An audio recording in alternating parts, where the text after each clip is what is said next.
Noong 2021, isang nurse sa India ang natagpuang nakahandusay sa sarili niyang bahay. Habang iniimbestigahan, nadiskubre ang listahan ng 150 na sakot at ang 500 na peraso ng proteksyon na nakatago sa kanyang bahay. Bakit kaya ang dami nito?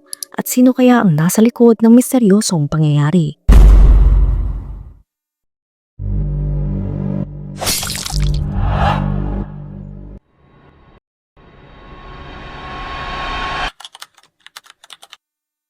Noong November 24, 2021, sa Andipati, Thane District, India, si Selby na isang 43 years old na nurse ay nagtatrabaho sa isang gobyernong ospital. Kasal siya at may 2 anak, ngunit hindi sila magkasamang naninirahan. Si Selby ay nakatira mag-isa sa Andipati, habang ang kanyang asawa naman na si Suresh na nagtatrabaho sa catering ay nasa Dindikul kasama ang kanilang mga anak. Tuwing umuuwi si Suresh mula sa trabaho, tinatawagan niya si Selby upang tiyaking ligtas siyang nakauwi. Nung gabing iyon, tulad ng nakagawian, tumawag si Suresh kay Selby upang tiyakin na ligtas siyang nakauwi. Ngunit sa pagkakataong ito, hindi sumagot si Selby. Paulit-ulit siyang tumawag, ngunit walang sagot. Nagsimula itong kabahan at magpanik. Kaya't agad niyang kinausap ang kanilang mga kamag-anak na malapit sa bahay ni Selby at inutusan silang tignan ang kalagayan nito. Pagdating ng mga kamag-anak sa bahay, nakita nilang nakalak ang pinto. Tinawag nila ang pangalan ni Selby at kumatok ng malakas, ngunit walang sumasagot. Dahil sa labis na pag-aalala, sumilip sila sa bintana. Dito, laking gulat nila nang makita ang labi ni Selby na nakahandusay sa sahig, balot ng pulang likido. Agad naman nilang nireport ang nakita sa pulisya. Pagdating ng mga otoridad, binasag nila ang pinto upang makapasok sa loob at tiningnan ang kalunos-lunos na kalagayan ni Selby. Nang mabuksan ang pinto, natagpuan ng pulisya si Selby na wala na talagang buhay. Nakahiga ito sa sarili niyang pulang likido. Labis silang nagulat sa nakita at malinaw sa eksena ng insidente na si Selby ay pinaslang. Agad na nagsagawa ng masusing pagsisiyasat ang pulisya at sinimulang kolektahin ng mga ebidensya. Sa kabila ng kanilang pagsisikap, tanging isang palatandaan lamang ang kanilang nakuha. Ang palatandaang iyon, bagamat maliit, ay nagdulot ng matinding kontrobersya. Nakasira ito ng reputasyon ng 150 na katao na may mataas na posisyon sa lipunan. Dahil dito, pati ang sariling mga pamilya ng mga nasasakot ay naggalit at nagkaroon ng lamat sa kanilang ugnayan. Ang insidente ito noong 2021 ay gumulantang sa buong distrito ng Thane, isang kaso na tumatak sa isipan ng mga tao at nagbukas ng maraming katanungan. Ang mga pulis na dumating sa eksena ng insidente ay nagsabi na sumalubong sa kanila ang matapang na amoy ng pulang likido. Ang sala ay punong-puno at sa gitna nito nakita nila ang tila bakas ng katawan na papunta sa isang silid. Nang buksan nila ang pinto ng silid, tumambad sa kanilang walang buhay na si Selby. Nakahandusay sa isang pool ng pulang likido at walang saplot. Sila'y labis na nagulat at ang mga pulis pati na ang mga kamag-anak ni Selby ay natulala sa pagkabigla sa kanilang nasaksihan. Habang pinag-aaralan ng pulisya ang eksena ng insidente, inisip nila na maaring pinaslang si Selby sa sala at pagkatapos ay hinila papunta sa silid. Ngunit napansin nila ang isang kakaibang bagay. Kahit maraming pulang likido ang tumagas, wala silang nakitang anumang fingerprints sa mga dingding, pinto o sahig ng bahay. Dahil dito pinaghinalaan nila na ang salarin ay maingat na nagplano ng kanyang kilos at posibleng gumamit ng guwantes upang maiwasang mag-iwan ng anumang ebidensya. Sinimula ng pulisya ang masusing pagsusuri sa buong bahay upang alamin kung may iba pang ebidensya na naiwan ang salarin. Habang sinusuri ang mga sugat sa labi ni Selby, napansin ng pulisya na ang pagpaslang ay sinagawa ng maayos at tila profesional. Dahil dito, nagsimula silang maghinala na ang salarin ay maaring isang manggagamot o isang taong may kaalaman sa medisina. Gayunpaman anuman ang kanyang propesyon, isang bagay ang karaniwang nangyayari sa bawat salarin. Ang takot at pagkapraning na dulot ng kanilang ginawa. Ang takot na ito, lalo na sa gitna ng pagkalito, ang madalas na nagtutulak sa salarin na magkamali at ang mga pagkakamaling ito ang nagiging mahalagang ebidensya para sa pulisya. Bagaman ang salarin sa kasong ito ay tila maingat, sa aktual na oras ng insidente, nagsimula siyang magpanik matapos ang insidente. Sa gitna ng kanyang pagkataranta, hindi niya namalaya na naiwan niya ang kanyang mga bakas ng paa sa pulang likido na agad namang nasuri at nakolekta ng forensic team. Kasabay nito, isinailalim ang labi ni Selby sa autopsy. Ayon sa ulat ng forensic, ang sanhi ng kanyang pagkasawi ay isang malakas na atake ng matulis na bagay sa kanyang likod. Dagdag pa rito na tuklasan na ilang minuto bago siya masawi ay maaring siya'y nakipagtalik. Dahil dito nagsimula ang pulisya na maghinala nang salarin ay maaring isang taong kakilala ni Selby. Habang patuloy ang investigasyon, natuklasan din ng pulisya na nawawala ang 3.5 sovereign gold chain ni Selby. Dahil dito, isa pang anggulo ang kanilang pinag-isipan. Posible bang ang motibo sa pagpaslang ay pagnanakaw? Sa puntong ito, sinimulan nilang suriin ang lahat ng posibleng koneksyon at motibo. Mula sa personal na relasyon hanggang sa pagkakataong ang insidente ay planado. Ang susunod na hakbang ng pulisya ay ang pagsisiyasat sa bahay ni Selby at pakikipag-usap sa mga kapitbahay upang alamin kung may nakapansin ng anumang kahinahinala sa araw ng insidente. Ngunit ayon sa mga kapitbahay, wala silang idea kung ano ang nangyari. Nang tanungin ang asawa ni Selby na si Suresh, inamin niya na si Selby ay matagal nang naninirahan ng hiwalay at ang tanging komunikasyon nila ay sa pamamagitan ng telepono. Sa puntong iyon, naniniwala ang pulisya na ito ay isang kaso ng pagnanakaw na nauwi sa pamamaslang dahil na rin sa pagkawala ng alahas ni Selby. Ngunit ang sumunod na natuklasan ay kinagulat hindi lamang ng pulisya kundi pati na rin ng lahat ng nakakakilala kay Selby. Sa pag-inspeksyon ng bahay, nakahanap ang pulisya ng higit sa 500 na proteksyon na nakatago sa iba't ibang bahagi ng bahay. Ang pagkakatuklas na ito ay nagdulot na maraming tanong sa tunay na pagkakakilanlan ni Selby. Biglang nagduda ang lahat at sila'y napatanong kung totoo ba na ang trabaho niya ay isang nurse. Ang sagot sa mga tanong na ito ay nagsimulang lumitaw na masuri ang mobile phone ni Selby. Natagpuan nila ang 300 na pangalan ng mga lalaki sa kanya contact list. Kaya agad na nagpadala ng sulat ang pulisya sa lahat ng 300 na lalaki at tinawag ang mga ito isa-isa para sa investigasyon. Habang inimbestigahan ng 300 na mga lalaki, isang nakakagulat na detalye ang lumabas. 150 sa mga lalaking ito ay nagkaroon ng isang masagwang ugnayan kay Selby. Sa listahang iyon ng mga kontak ni Selby ay mayroong may asawa, binata, doktor, politiko, kilalang personalidad at maging mga ordinaryong manggagawa. Iba't ibang antas ng lipunan ang nasangkot mula sa mga profesional hanggang sa mga ordinaryong tao. Ito ang dahilan kung bakit naging mahirap para sa pulisya na tukuyin kung sino ang posibleng suspect. Maaring ang pumaslang ay isang manggagawa, isang doktor, isang politiko o baka hindi matya na sa listahan ng kontak ni Selby.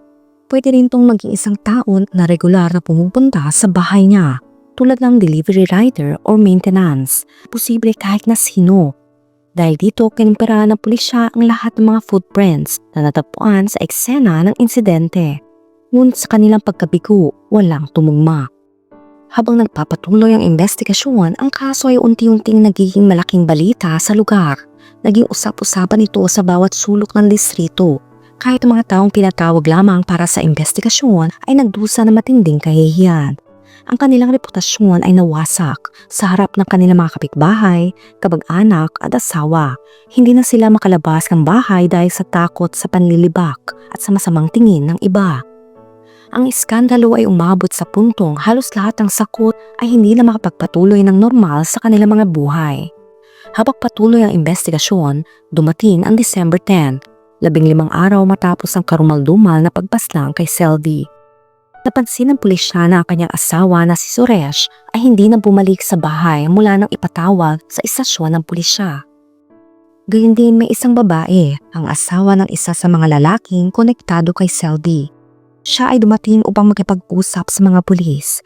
Nang tanungin nila ang pangalan ng kanyang asawa, natuklasan nila na ito ay si Ramachandra Prabhu o tawagin nating Rama, isang 34 years old na lalaking kasama sa listahan ng mga kontak ni Selby. Ayon sa record, si Rama ay pinatawag na ng pulisya noong December 9. Ngunit siya ay hindi dumating sa istasyon at wala rin siya sa kanyang bahay. Ang sitwasyong ito ay nagbunsod na masusing pagtuon ng mga pulis kay Rama. Nang simulan nilang tanungin ang asawa ni Rama tungkol sa kanyang kaugnayan kay Selby, lumitaw ang nakakagulat na mga detalye. 10 taon nang nakalipas, parehong nagtrabaho sina Rama at Selby bilang mga nurse sa iisang ospital. Sa panahong iyon, nagkaroon sila ng lihim na relasyon. Madalas magbigay si Rama ng malaking halaga ng pera kay Selby upang suportahan siya. Nang maglaon, si Rama ay nailipat sa ibang pampublikong ospital sa Kumbum. Ngunit kahit na magkahiwalay na sila ng lugar ng trabaho, ay nanatili ang kanilang koneksyon. Patuloy niyang sinusustentuhan si Selby at paminsan-minsan ay nagkikita pa rin sila. Subalit habang lumilipas sa mga panahon, unti-unting nawala ng interes si Selby kay Rama. Mula noon nagsimula siya makipag-ugnayan sa mas maraming tao at linagdag ang mga ito sa kanyang listahan ng mga kontak. Bagay na lalong nagdulot ng tensyon sa kanilang relasyon. Habang patuloy ang investigasyon, unti-unting naipinta ng pulisya ang larawan ng motibo sa likod ng matinding pamamaslang kay Selby.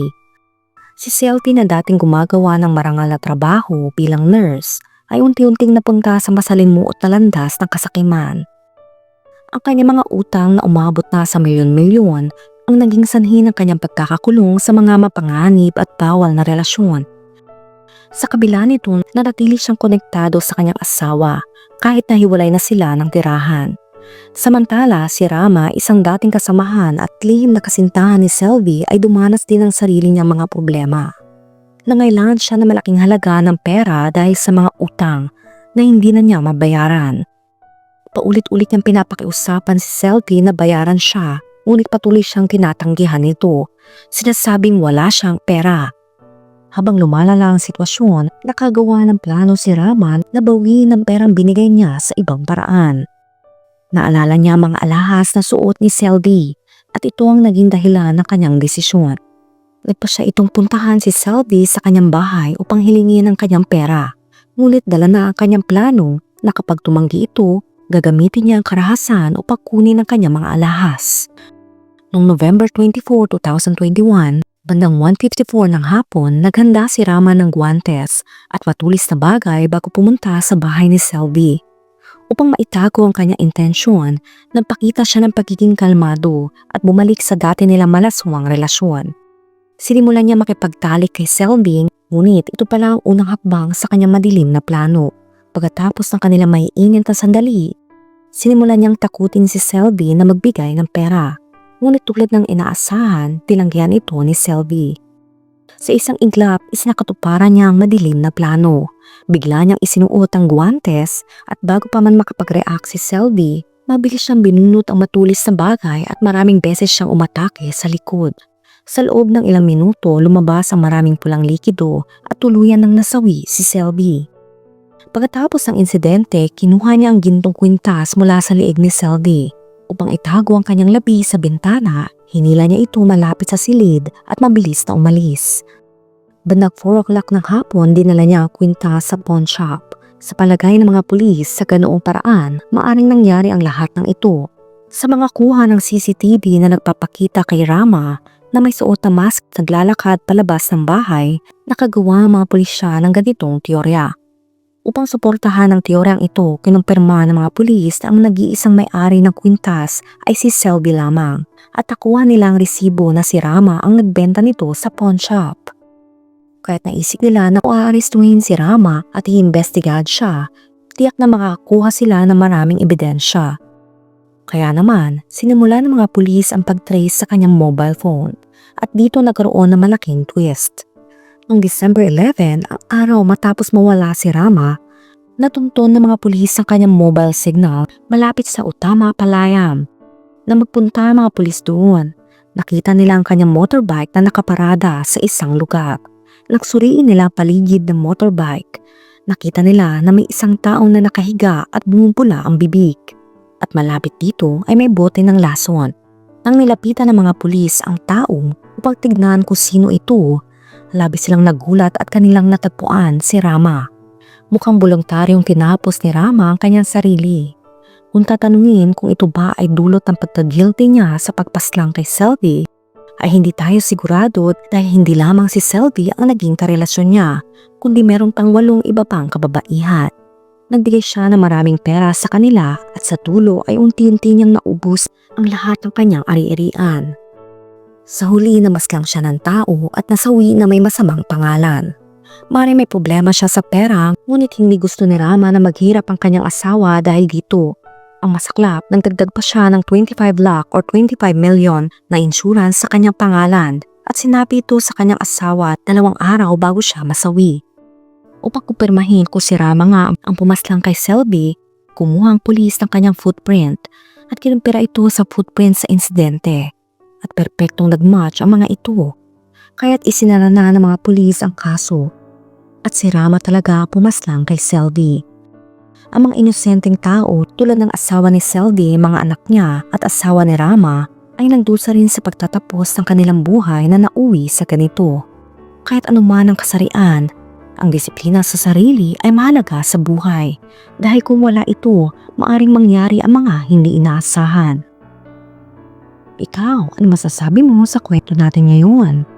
Let me know sa comment section. Kung nakaabot ka sa video na ito ay maraming salamat. Huwag kalimutan mag-like, share, subscribe, and turn on the notification. Ingat ka palagi. Ciao!